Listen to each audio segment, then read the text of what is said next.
পারিশ্রমিক ইস্যুতে বিতর্কের জন্ম দিয়েছে বিপিএল ফ্র্যাঞ্চাইজি দুর্বার রাজশাহী। সেই বিতর্ককে সঙ্গী করেই টানা তৃতীয় জয় তুলে নিয়েছে দলটি।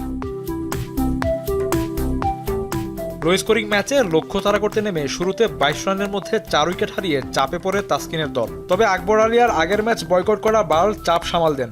আকবর 43 রানে বিদায় নিল, বার্ল 34 বলে 48 রানে অপরাজিত থেকে দলকে জিতিয়ে মাঠ ছাড়েন। এর আগে ব্যাট করতে নেমে নির্ধারিত ওভার শেষে 9 উইকেটে 117 রান করে সিলেট স্ট্রাইকার্স। ম্যাচ জেতায় প্লে অফে জায়গা পাওয়ার সম্ভাবনা বেড়েছে তাসকিনদের। দিনের অন্য ম্যাচে দাপুটে জয় পেয়েছে ফরচুন বরিশাল। টস হেরে ব্যাট করতে নেমে 187 রানের পুঁজি পায় খুলনা টাইগার্স। ফ্র্যাঞ্চাইজিটির অধিনায়ক মিরাজের সঙ্গে মোহাম্মদ নাইম ওপেনিংয়ে নেমে রানের চাকা সচল রাখেন।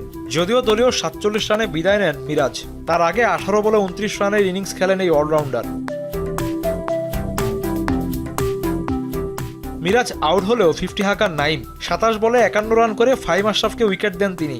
দুই ওপেনারের পর কেউই ইনিংস তেমন বড় করতে পারেননি। তবে আফিফের 32 আর অঙ্কনের অপরাজিত 27 রান খুলনাকে চ্যালেঞ্জিং লক্ষ্য পেতে বড় ভূমিকা রাখে।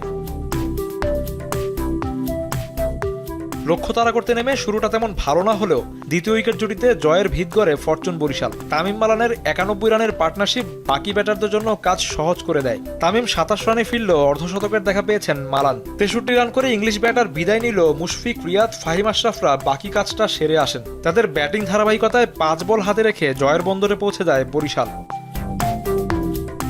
এসকে শাওন এখন। আগামী গড়ার সময় এখনই, আমরা আছি আপনাদের পাশে। Smart laptop, shaping the future.